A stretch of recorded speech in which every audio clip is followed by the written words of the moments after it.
อะระหังสัมมาสัมพุทโธภะคะวาพุทธังภะคะวันตังอภิวาเทมิสวากขาโตภะคะวะตาธัมโมธัมมังนัมมัสสามิสุปฏิปันโนภะคะวะโตสาวกสังโฆสังฆังนามามิ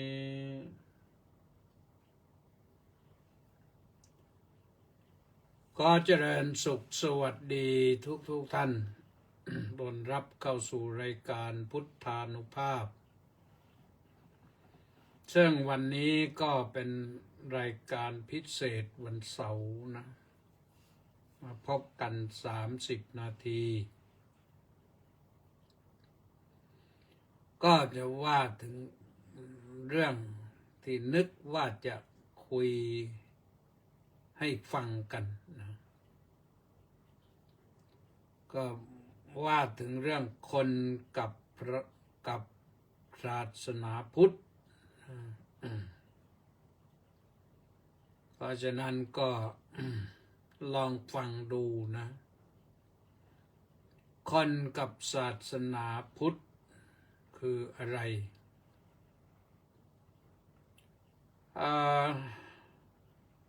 เข้าเรื่องเลยนะคำว่าคนน่าจะมาจากคำว่าบุคคลแต่เราเอาคำเดียวมาเป็นคอควายนอนหนูเป็นคนก็เรียกว่าคนเหมือนกันคนนี่ถ้าแปลโดยสำนวนเทศนาโวหารก็ว่ามั่วไปเรื่อยแต่มั่วไปเรื่อยนี่ก็ดีหน่อยนะถ้าว่าบุคคลบอใบไม้สระอุคอควาย2 ตัวแล้วก็ลอลิงในภาษาอภิธรรมท่านแปลว่าผู้เคลื่อนไปสู่นรกที่มันโป๊ะอยู่นั่นแหละว่าอย่างนั้นคนมีมานานมีมาตั้งแต่มนุษย์ต้นกลับนั่นแหละในทางพระพุทธศาสนานี่ต้องไปอ่านคัมภีร์ทีฆนิกายแล้วก็ปาติกวรรคนะอยู่ในพระสูตรอักขัญญสูตรในอักขัญญสูตรนั้นบอกไว้ว่ามนุษย์คนแรกนะก็มาจากพระพรหมได้กลิ่นหอมอบอวลจากการที่แสงแดดแผดเผาผิวโลกกลิ่นหอมขึ้นไปสู่ท้องฟ้าพระพรหมได้กลิ่นหอมก็สงสัยว่าเป็นกลิ่นอะไรก็ลงมาดูมาด้วยแสงสว่างในตัวเองก็ปรากฏว่าพอมาถึงผิวโลกก็ไม่รู้อะไรนะก็ลองเอานิ้วจิ้มดูผิวโลกที่เปื่อยไปปุดอยู่นั่นแหละแล้วก็ชิมดูก็ปรากฏว่ามันรสอร่อยนะรสอร่อยมากก็เลยติดในรสก็เลยนอกจากกินตรงนั้นแล้วก็ไปกิน กระบี่ดิน กินสะเก็ดดิน สมัยก่อนในดินก็กินได้นะ เคยเห็นเขากินกันอยู่เอามาทำดินลิ่มประน้ำกะทิแล้วก็ปิ้งหอมก็น่ากินเหมือนกันนะเคยลองชิมดูเหมือนกันมันเค็มดีเดี๋ยวนี้คงไม่มีแล้ว เมื่อก่อนที่บ้านหนึ่งคล้ายๆบ้านปากสะ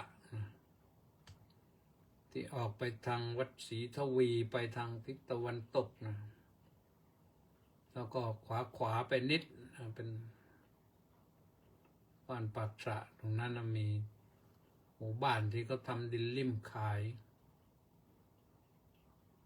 เดี๋ยวนี้ไม่เห็นนานแล้วเราก็ไม่ได้อยู่ตรงนั้นก็คงไม่มีแล้วพระพรหมเหล่านั้น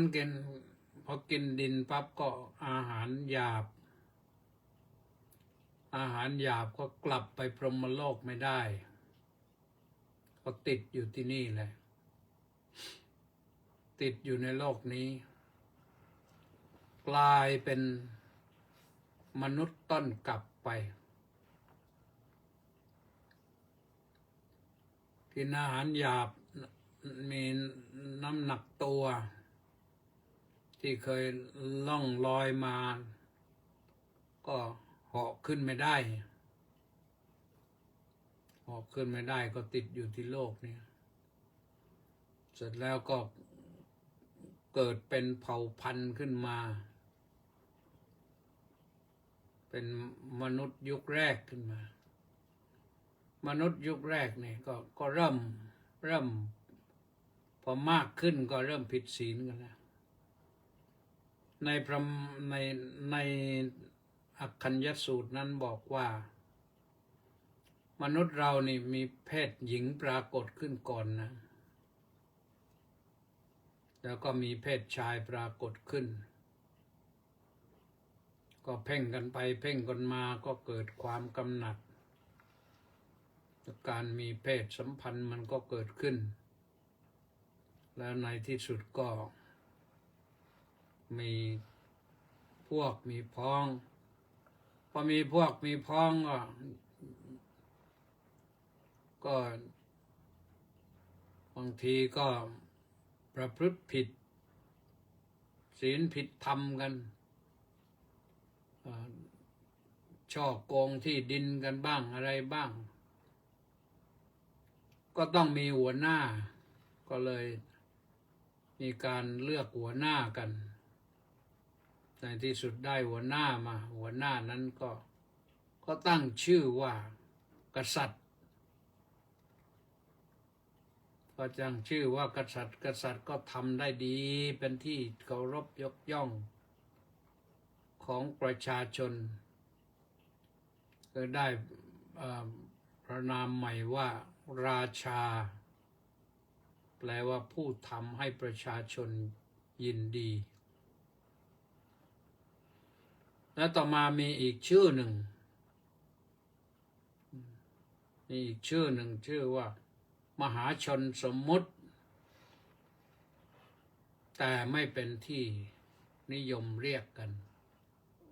มีแต่ราชากับกษัตริย์ก็ทำหน้าที่แบ่งเขตแบ่งอะไรแบ่งที่ดินแบ่งการทำมาหากินให้ความยุติธรรมกัน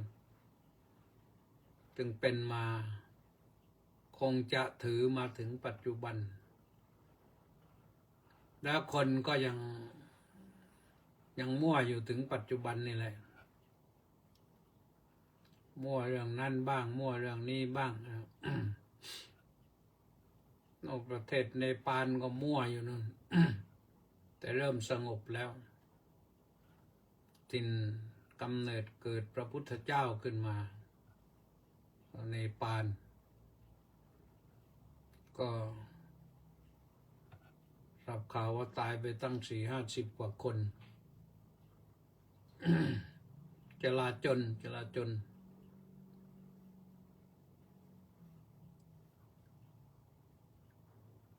ก็ก็เรื่องของคนนะมันก็เป็นอยู่อย่างนี้มีกันรอบข้างบ้านเราก็มีเราก็พลอยเดือดร้อนกันไปด้วยนะอุบลราชธานีศรีสะเกษสุรินทร์บุรีรัมย์สระแก้วปราจีนเนี่ยก็ยังต้อง ระมัดระวังกันอยู่ประเทศยูเครนนั่นก็มีประเทศอิสราเอลก็มีวันก่อนก็มีอินโดนีเซียไปศรีลังกาแล้วก็มีอะไรคนมั่วเรื่อยนะทีนี้ศาสนาพุทธเดี๋ยวเวลาจะหมดใช่นะคำว่าศาสนาแปลว่าคำสอนศาสนาแปลว่าคำสอนศาสนาพุทธก็แปลว่าคำสอนของพุทธหมายถึงของพระพุทธเจ้าไม่ใช่ของคนอื่นก่อนอื่นจะมาเรียกว่าศาสนานี่ไม่ถูกก็ที่จริงที่ไปนับถือนอนนับถือนี่นะ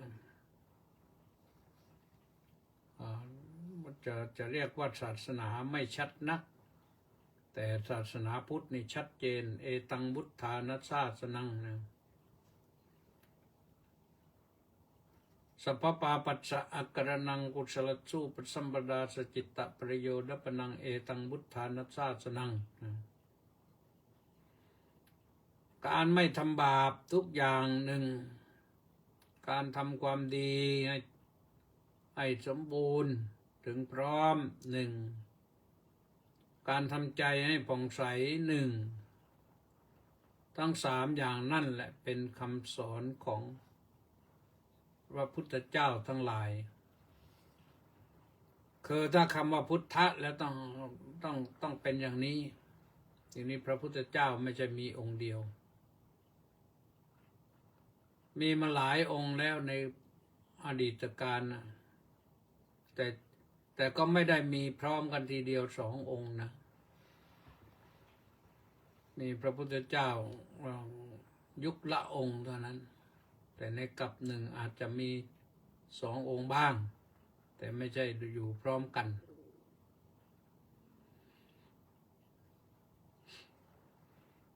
การไม่ทำบาปก็คือการมีศีลรักษาศีลรักษาศีลให้ดีก็มีศีลนะนี่แหละไม่ฆ่าสัตว์ไม่ลักทรัพย์ไม่ประพฤติผิดในกามไม่กล่าวคำเท็จไม่เสพสิ่งมึนเมาให้โทษมีสุราเมรัยเป็นต้นอันเป็นที่ตั้งแห่งความประมาทขาดสตินั่นก็เรียกว่าทำดีเป็นเบื้องต้น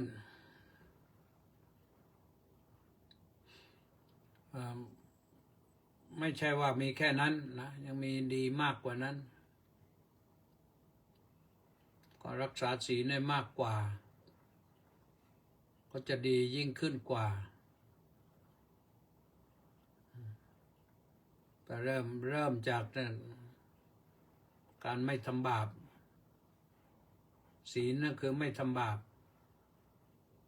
แต่ทำดียิ่งกว่านั้นก็คือการ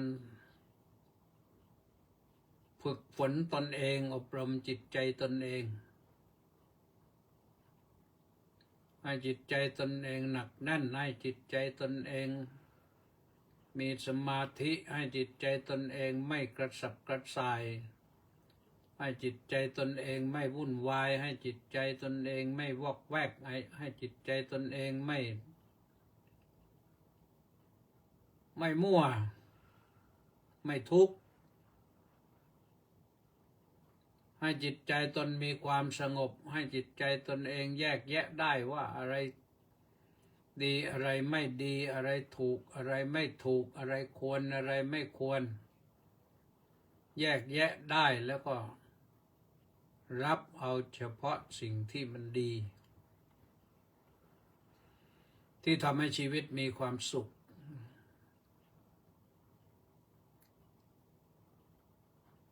นั่นก็เป็นเรื่องของสมาธินะยิ่งไปกว่านั้นจิตสงบดีแล้วมีสมาธิดีแล้วให้จิตใจมีปัญญาส่องสว่างเห็นความเป็นของจริงแท้ในสังขารทั้งหลายสังขารทั้งที่มีใจครองทั้งที่ไม่มีใจครองทั้งสังขารของเราทั้งสังขารของคนอื่นทั้งตัวเราทั้งสิ่งอื่นให้เห็นสภาพความเป็นจริงว่ามันเกิดขึ้นแล้วก็ต้องแปรปรวนไปแล้วก็ดับลงในที่สุดมันละเอียดมอดไหม้ไปในที่สุดเป็นจุลวิจุลไปในที่สุดไม่มีอะไรคงทนถาวรอยู่ได้เห็นได้อย่างนั้นแล้วปล่อยเห็นได้อย่างนั้นแล้ววาง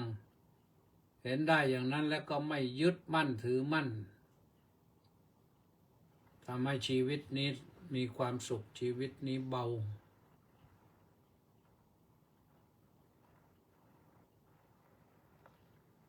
ในขณะเดียวกันสจิตตปริโยดปนังทำจิตใจให้ผ่องใสเสมอไม่ใช่หดหู่ห่อเหี่ยวไม่ใช่ซึมเศร้าไม่ใช่มีจิตไว้ซึมเศร้าไม่ใช่มีจิตไว้ฟุ้งซ่านไม่ใช่มีจิตไว้วุ่นวายมีจิตไว้พิจารณาไตร่ตรองเหตุผลแล้วก็พัฒนาปัญญาให้เกิดขึ้นเห็นความจริงว่าสิ่งทั้งหลายทั้งปวงมันเป็นอย่างนี้แหละเรื่องความทุกข์เดือดร้อนมันก็มีอยู่อย่างนี้แหละใครๆก็เจอใครๆก็พบใครๆก็เห็นไม่ใช่มีเฉพาะเราคนเดียวแต่ในขณะเดียวกันเราเองก็อย่าไปตรอกแทรกอย่าไปวุ่นวายอย่าไปจุนจ้านอยู่ให้เป็นสุข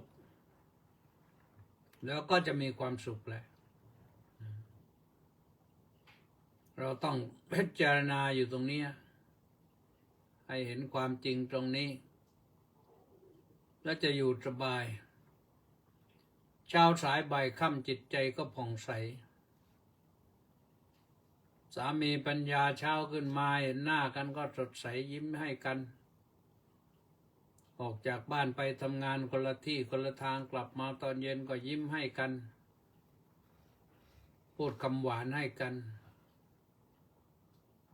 ไม่ทะเลาะเบาะแวงกันไม่เอาเรื่องอะไรวุ่นวายข้างนอกมาใส่ไว้ในบ้านไม่เอาเรื่องวุ่นวายข้างนอกมาระบายในบ้านแล้วเราก็จะอยู่กันสบายในฐานะเป็นคฤหัสถ์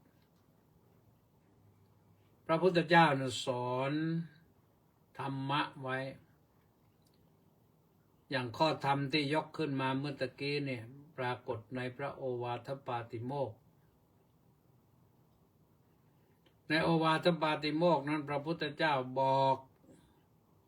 พระอรหันตขีณาสพ 1,250 องค์ให้ท่านเหล่านั้นเป็น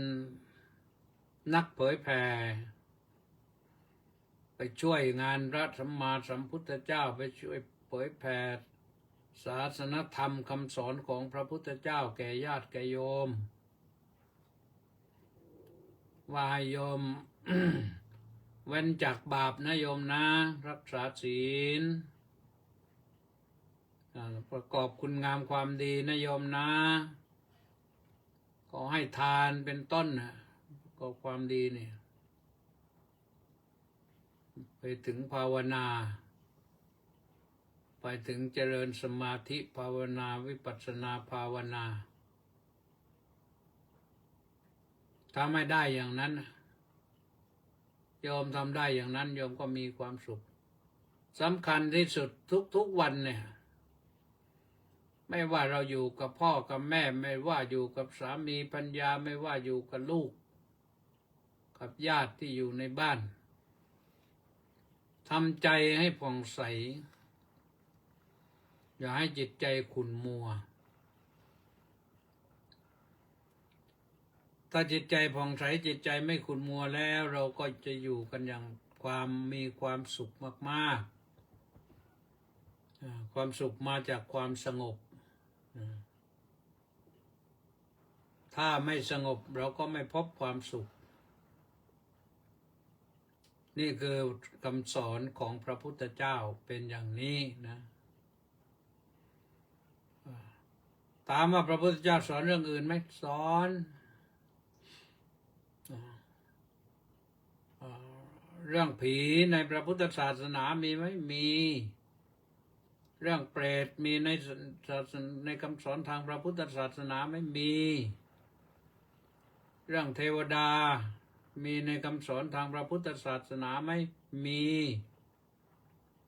เรื่องพระพรหมมีคำสอนในพระพุทธศาสนาไม่มีนะมีเยอะแต่ว่าเฉพาะคนนี่ปฏิบัติตนให้ดีนี่ก็อยู่แค่ตรงนี้แหละรักษาศีลห้านี่อย่างดีทำให้เป็นมนุษย์สมบูรณ์มีอานิสงส์ให้ไปเกิดเป็นเทวดาได้มีหิริโอตตัปปะเพิ่มขึ้นมาละอายชั่วกลัวบาปนั้นมีสวรรค์เป็นที่ไปแน่นอนถ้ามีพรหมวิหารธรรมเจริญเมตตาภาวนาประจำไปสู่พรหมโลกไปเกิดในพรหมโลกได้แน่นอนนี่ท่านทั้งหลายคำสอนของพระพุทธเจ้าเป็นอย่างนี้ทีนี้ถามย้อนกลับไปอีกว่าแล้วเรื่องผีเรื่องเปรตยังไงก็พวกทำชั่วทำบาปชอบทุศีลตลอดฆ่าสัตว์ลักทรัพย์ประพฤติผิดในกามพูดเท็จเมาตลอดอย่างนี้ไปเป็นผีเป็นเปรตอยู่ตายก็ไปเป็นผีเป็นเปรตอยู่ไปไหนไม่ได้ตายไปเป็นเปรตนั่นคือผู้ที่ทำชั่วทำบาปชอบลักขโมยด้วยช่อฉนด้วยบางครั้งบางทีทำดีไว้เยอะๆนะแต่ว่าเพราะบาปที่ลักขโมยช่อฉนของสมบัติของสงฆ์สมบัติของพระก็ช่อฉนไปผลสุดท้ายตายไปก็ไปเป็นเปรตต้องรอให้ญาติทำบุญอุทิศให้เรื่องหนี้ถึงจะได้พ้นจากเวรจากกรรมนี่อย่างวันนี้ก็ใกล้แล้วนะวันที่13ในวันที่22นี่ก็เรียกว่าวันส่งเปรตส่งตาส่งยายคือท่านเหล่านั้นก็มาตั้งแต่โน้นแหละตั้งแต่แรม1 ค่ำก็วันรับตายายกันพอวันแรม15 ค่ำก็วันส่งตายายกันก็ถามว่าส่งแล้วท่านจะได้ไปถ้าส่งด้วยบุญท่านก็ได้พ้นไปบ้างแหละนะพ้นจากเปรตบ้างหรือยังต้องอยู่ต่อไปปีหน้าก็มาใหม่ถ้าหากว่าลูกหลานไม่ได้ทำบุญอุทิศให้ก็รอกันอยู่นั่นแหละปีหน้าถึงจะได้มาอีกนะเพราะฉะนั้นเรื่องบุญเรื่องกุศลนี่ศาสนาสอนพ ระพุทธเจ้าสอนและที่สอนนะไม่ใช่ว่าว่าด้วยเปื่อยไปพระองค์ได้ทรงเห็นมาแล้วประจักษ์ตามาแล้วตั้งแต่ได้อะไรก็เรียกจุตูปปาตญาณหรือทิพจักษุญาณญาณที่สองวันตรัสรู้นะญาณที่สองก็คือจุตูปปาตญาณญาณที่หนึ่งก็คือปุพเพนิวาสานุสติญาณระลึกชาติของพระองค์เองได้เป็นแสนชาติล้านชาติแต่พอไปจุตูปปาตญาณนี่เห็นการเวียนว่ายตายเกิดของสัตว์อื่นเห็นความตายความเกิดของสัตว์อื่นนั่นแหละ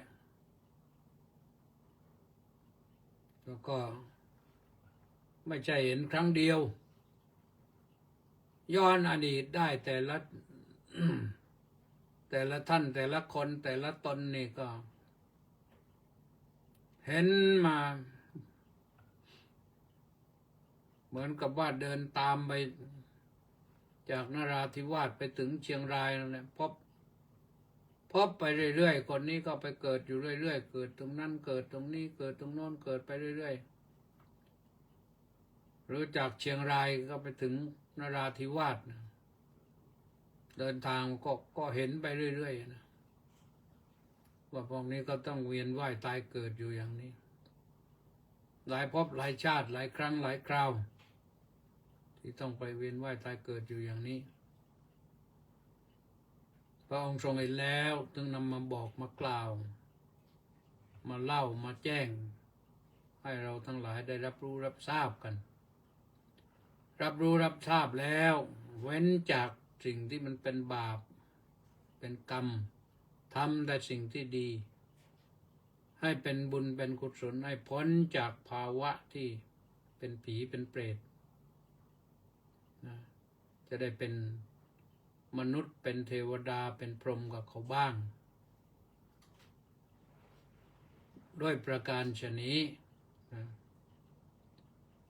ทานศีลภาวนาคือบทสรุปว่าเราทำแล้วไม่ไร้ผลก็ขอฝากกันไว้นะวันนี้ต้องขออนุโมทนากับสุดารัตน์และอีก665คนที่ออนไลน์เข้ามาก่อนติดตามรับฟังสาธุสาธุสาธุนะต่อไปนี้ก็จะอ่านรายชื่อมีใครเข้ามาบ้างมณีแสงจันทร์สาธุนะสุนทรสุนทราโพพระสุนทรวัดหัวก่อลุงปากพนังสาธุครับสมศรีลักษณะวิราชสาธุมณีแสงจันทร์บอกว่าน้อมกราบนมัสการสาธุสาธุสาธุเจ้าค่ะสมศรีก็บอกว่าน้อมกราบนมัสการสาธุสาธุสาธุเจ้าค่ะตาสิทธิมงคลนมัสการสาธุครับสาธุสุนทราโพพระสุนทรวัดหัวก่อลุงก็สาธุครับแม่ชีสมใจบอกว่าสาธุสาธุสาธุสาธุเจ้าค่ะสาธุแปะนันทิการก็บอกว่าน้อมกราบนมัสการสาธุสาธุสาธุเจ้าค่ะสาธุมีไม่มากนะวันนี้เท่านี้ขออนุโมทนาบุญกับทุกท่านนะที่ติดตามสดับรับฟังไม่รู้ฝนตกหรือเปล่าทางภาคใต้นี่ทางภาคเหนือเนี่ยยังมีอยู่ที่วัดก็มีปล่อยๆมาพอสมควรวันนี้ก็ถือว่าจบครบถ้วนทุกประการเรื่องคนกับ ศาสนาพุทธนะเพราะว่าไว้เท่านี้ที่จริงพูดได้เยอะแหละแต่ว่าเวลาเท่านี้ก็เอาเท่านี้พบกันใหม่วันพรุ่งนี้สวัสดี